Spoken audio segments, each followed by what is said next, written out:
the four environmental conditions that make it essential to be a data-driven organization. Starting first with the first condition, which is the data explosion. Now, to understand this condition, I'll briefly go through the technological evolution that has led us to this current condition of the data explosion. So during the 1950s and 1970s, there was the UNIVAC ones with just 12 kilobyte memory, which filled entire rooms. During the 1980s to the 1990s, the rise of personal computers and early internet. During the 2000s, worldwide web adoption, mobile devices proliferation. During the 2010s, the cloud computing, IoT sensors, along with the social media explosion played a role. And now to present day 2020s, where there's AI, edge computing, 5G networks, and generative AI. Now, let's go to the specific growth factors that really played a role in this. So the internet evolution, which shifted from structured text to multimedia content, user-generated data, and real-time interactions. Second, we got the mobile device explosions. Global mobile subscriptions grew from near zero in 1993 to billions, with each device generating continuous data streams. Then thirdly, we have IoT proliferation. Billions of connected sensors, smart devices, and industrial equipment generating data 24/7. And fourth, social media platforms. User-generated content, images, videos creating exponential unstructured data growth. And lastly, the digital transformation, where business processes moving online, creating transactional data at unprecedented scale. Now, what has all of this led to? Now we're gonna focus on the quantitative outcomes of all of this, starting with 181 zettabytes of data by 2025. This is almost equivalent to 3.6 billion 50 gigabyte Blu-ray discs. And 80% of this data is unstructured, and also it is impossible to analyze with traditional tools. Data doubling every 18 months. This is not linear growth, this is exponential growth. 30% real-time data captured by 2025 compared to nearly zero in 2003, which is like 20 years ago. An average company generates 23.14 terabytes per second. This is about 2,000 petabytes per day. And so let's focus what structural impacts has this all had, right? So, like I'll say it again, the shift from structured to unstructured, traditional databases couldn't handle images, videos, social media posts, and sensor streams. The volume overwhelming storage, organizations accumulating data faster than analysis capabilities, velocity exceeding processing, real-time data capture, data streams requiring new architectures, and variety integration nightmares. Over 177 SaaS applications per over 1,000 employee organizations, which creates data silos.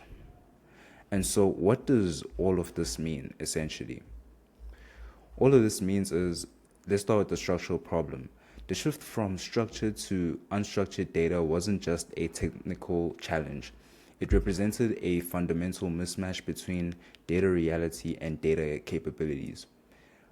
Organizations built their entire analytical infrastructure around structured data, such as rows, columns, and databases.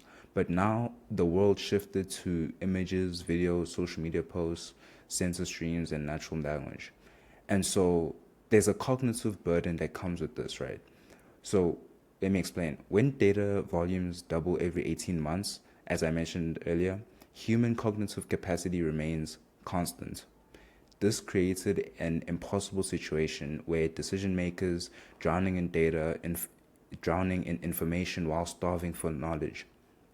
The gap between data availability and human comprehension widened exponentially. Now, to the business implications that I mentioned earlier. Organizations asking for more data while drowning in existing data. 67% constantly need more data than capabilities provide, yet 70% gather data faster than they can analyze it. Also, massive storage and computing investments without corresponding business value is the result of this, right? And so, what is the hidden cost of all of this? Each zettabyte of data requires storage, infrastructure, $12.9 million annual quality costs, processing capabilities. Okay, wait a minute. And so now, again, going on to the business implications, organizations asking for more data while drowning in existing data. 67% constantly needing 67% constantly need more data than capabilities provide, yet 70% gather data faster than they can analyze it. Massive storage and computing investments without corresponding business value. And also the Hotel California syndrome. Organizations can check in but never check out of the data accumulation cycle. And so what is the hidden cost of all of this? So each zettabyte of data requires storage infrastructure, which is about $12.9 million annual quality costs, along with processing capabilities, quality management, and also security protection, along with also governance frameworks. Yo, this is crazy. And so what does all of this mean, basically? Organizations accumulated liabilities disguised as assets. Every terabyte of poor quality data compounded into systemic problems. And so on to the second condition, which is the technology promise that fell short.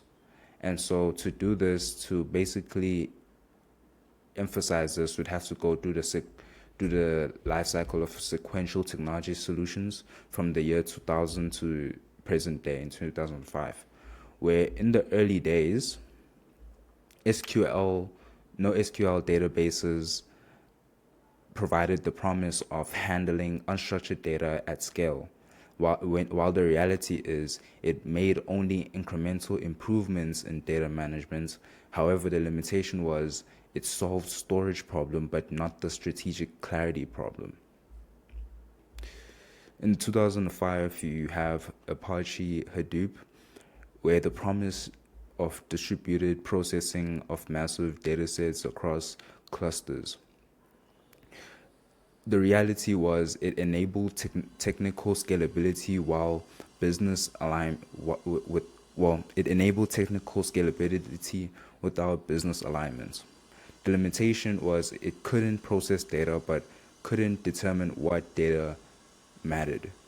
And in 2010s, right, we have cloud computing platforms where the promise was unlimited scalability, pay-as-you-go economics. And the reality was it made infrastructure easier but amplified the what problem are we solving question. And the limitation that came with this was technology became easier but strategy remained unclear. And so from 2015 to the 2020s, we have advanced analytics and BI tools, where the promise was self-service insights for everyone. The reality that came was that tools without business context led to analysis paralysis. The limitation that came with this is it democratized access without democratizing understanding.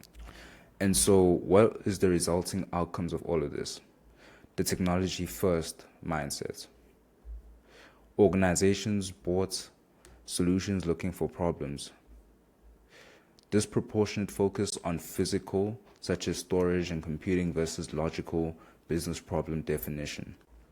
Technology teams leading initiatives without business perspective, and massive infrastructure investments without clear ROI. And so what has this all led to? This all created a cycle, such as a vicious cycle. So we have organizations that lacks business clarity. It asks for all the data. It brings in varied, voluminous data together. Then data quality issues emerge. Investments in more technology to handle those data quality issues, and then, however, it still lacks business insights. And what happens then is it asks for more data, and then the cycle essentially repeats again. And so, yeah, even when you look at this is what we call the vicious cycle, where the organizations find themselves in somewhat of a data gridlock. It it requests larger volumes of varied data, increased difficulty maintaining data integrity and quality, which then calls for the organization to make massive technology infrastructure investments.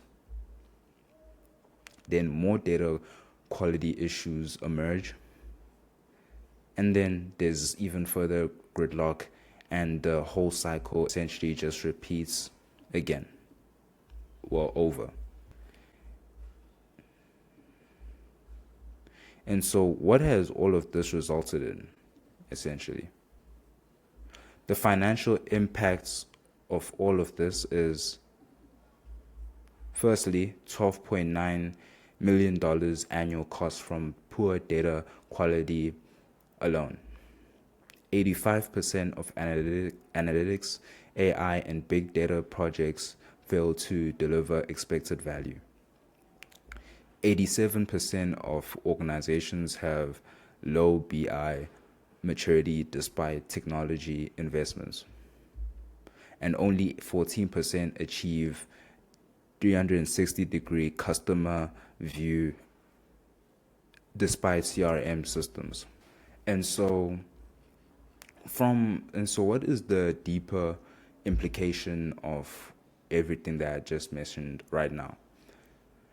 So technology is seen as an enabler of avoidance. Each new technology allowed organizations to avoid the hard work of strategic thinking. Instead of narrowing down business problems and identifying critical data needs, they could say, let's capture everything and figure it out later. This resulted in what would be called as the sunk cost trap. Once organizations invested millions in infrastructure, they felt compelled to use it, creating a vicious cycle, which I had mentioned earlier. And I'll go through it again, which is investing in technology, collect more data, experience quality issues, invest in more technology to fix that quality, collect even more data, and a deeper gridlock, resulting in technology becoming a substitute for strategy rather than an enabler of it. Organizations confuse technological sophistication with business effectiveness. This then leads us to our third condition, which I would call the bottom-up approach dominance. However, here I've written a lack of business-first thinking. So organization, starting with,